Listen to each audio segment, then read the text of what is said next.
Some people saying your life's completely over, it's different, and I didn't really pay much attention to those sort of people. I guess throughout this, right in the early days, we were all about positivity because I think the power of the mind is way more powerful than anybody telling you can't do something. On the 23rd of December 2019, when Michael Thorpe took his stepson Phoenix on a mountain bike ride, he never expected it would change his life forever. Today, what he has managed to achieve, some are calling a miracle. Basically what I remember is me and Phoenix had a plan to go for a mountain bike up on Fox Street, just for a couple of runs up there, just have a bit of fun, nothing crazy, and then just got the jump wrong. So I went over the handlebars, had a big wipeout, and I was laying on the ground. I could move my arms, and I tried to move my legs. And I remember saying, holy F, I can't move my legs, screaming out for help. Stepson Phoenix recalls what happened that day. And on the last jump, he jumped and then fell over his handlebars, and there was a massive thump. I was like, are you okay? And then he was like, no, this is serious, and because he couldn't move. Michael's partner Janine initially thought the phone call was just a prank. I got a call from Phoenix and he said, Michael has come off his bike and he can't feel his legs. And my immediate reaction was, is this some kind of frickin' sick joke?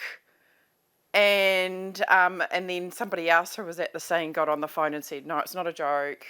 He has come off his bike, turned up on the scene, and he was still, lying there, and the couple of ambulances were there. They were, just sort of testing him and saying, can you feel that? Can you feel that? And and Michael was just complaining about, how sore his shoulder was. At the time, he had a little bit of feeling in his left leg. Once at Gisborne Hospital, the full extent of Michael's injuries were realised. They got him straight in to have a scan, and we got the horrible news.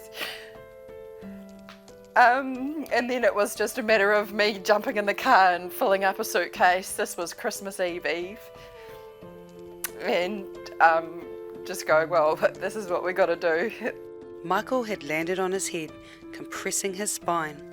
He was paralysed from the chest down with minimal function in his hands and was sent to Waikato Hospital for further treatment. Obviously, being a high-level quad, the question you're always going to ask is, am I going to walk again? And they said, if within the first 30 days, if you don't see flickers in your legs, which is like any little movement, they said, probably not. Regardless of the dire prognosis, Michael was determined to prove them wrong. I remember getting, they're called traction, where they try and pull your spine out by putting weights through your head and pulling your weights off the end of the bed to try and pull your spine back out, and that was quite sore. It screws into your skull, so that's 17 kilos of weight trying to pull your spine back out. He was really calm and collected and sort of already started to bring in that, let's do this, come on, give it a hundy. After 3 months, it was time for Michael to return to Gisborne, but before he could, some adaptations were required. They had to widen the doorways, but they've got to get your sleeping area sorted, hoists, rehab equipment. There's a whole lot of housing modifications that got to be done. He made it home just one day before the first lockdown of 2020, meaning no access to home help or hands-on physio. We were like, right, we're going to start rehab. We aren't going to wait for the physio to come or the people to come and help. What can we do now? And when we did see the physio, I was like, right, what can he do? He wants to be able to do something. He doesn't want to just sit here. What should we be doing? One of the first stages of good rehab is developing a quality relationship with your client, and that's really hard over the phone. So I think once we were able to come and get to know Michael face to face, and Janine and the children, it made a big difference. Lorna Shasky Hughes has worked as a physio for more than 30 years, but had never come across an injury this severe. When I first came into Michael's home in person, it was a big struggle for him to sit.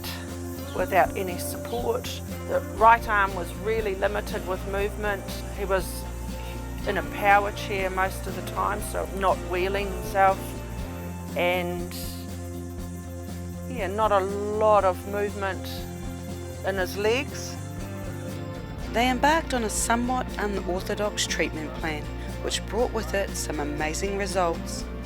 I sort of made the conscious decision that I'm going to sort of go with what my body feels like doing, not what was a prescribed rehab.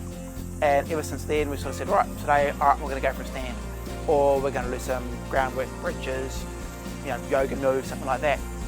And then, so basically, that's the rehab is what the body wants to do, and the body wants to stand now, and we'll just stand until we go to failure.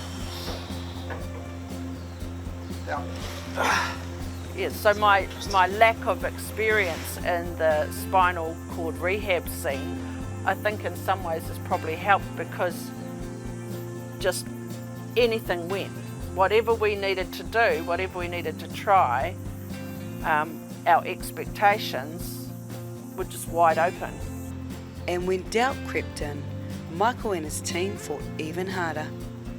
When boundaries are put on you by other people, what does that do to your brain? Does that make you decide that that's as far as you're going to be able to go?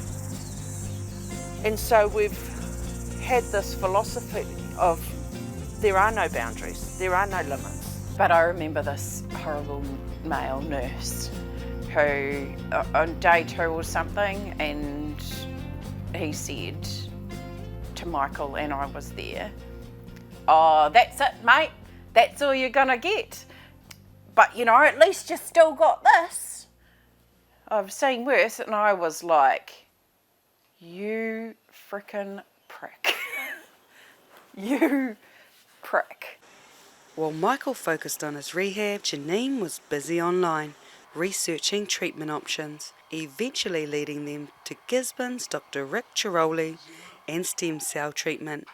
The stromal fraction is a very simple and minimally invasive treatment. We extract a number of a chemical that comes from the same person, and it's anti-inflammatory, it's regenerative, and it's immunomodulatory. And while Dr. Chiroli wasn't initially convinced, Michael wasn't taking no for an answer. So he managed to twist my arm, which is not common or easy to do that, but he did that. And it was more of a compassionate action and treatment I gave to him. But I made it clear, look, I don't think it's going to work at all. And I was wrong. I was totally wrong, because the results speaks. Michael's daily routine includes up to 5 hours of rehab, including muscle strengthening, time in the pool, rolling along Gisborne walkways and stretching. Basically, I know I'm going to walk, and it's just that effort that's just required. And you want to learn to walk, you've got to learn to stand. You want to stand, you've just got to stand up thousands of times. In my rehab, I'll stand 30 to 40 times, and it's just repeat. Only way you're going to get better is just doing the same motion, relearning the pathways, getting the muscles to fire back up. And everything I do is rehab. If I'm rolling on the beach, I'm trying new things, noticing what muscles are firing up. It's a challenge, but it's always thinking about what I can do better, what I can do faster. All right, let's improve this, let's improve that. So always rehabbing. Michael's mindset is just phenomenal, really is. I mean, he's made this whole thing easy for us to a point, as much as he can, because he's just so positive and determined, and he's making gains. 2 years later, he's still making gains. They are small gains. That's the nature of a spinal injury, but it's still happening. I don't think I've ever met anybody quite so dedicated to their recovery and their rehabilitation. Today, Michael continues to discover new feelings and sensations, some by accident. He can feel his legs, because sometimes I'm at the dinner table and I just kick his legs and he's like, ow. And I'm like, oh, can you feel that? He's like, yeah. Then after about 6 months, he said, well, I want another treatment. And that time I said, yes. So I made a huge mistake there, because I thought he had no pain. And when I put the needle in, he nearly kicked me. I said, geez, how can you move? And how can you feel pain? And I said to him, I'm just loving hurting you, I said. And he said, I'm loving feeling the pain. Michael has already defied odds with his recovery, and he remains focused on making his dream of walking a reality. He was paralyzed from the nipple line, using medical terms, to below. He had no movement at all, no sensation, and now he has sensation as pain, is nearly walking. So to me this is a tremendous achievement. I still don't know if I've got flickers in my legs, but I can stand, I can walk in the pool, and it's just my will to walk again. That's what's basically driving everything.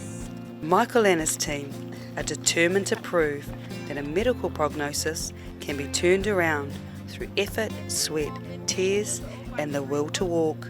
Renee Lola here, Local Focus.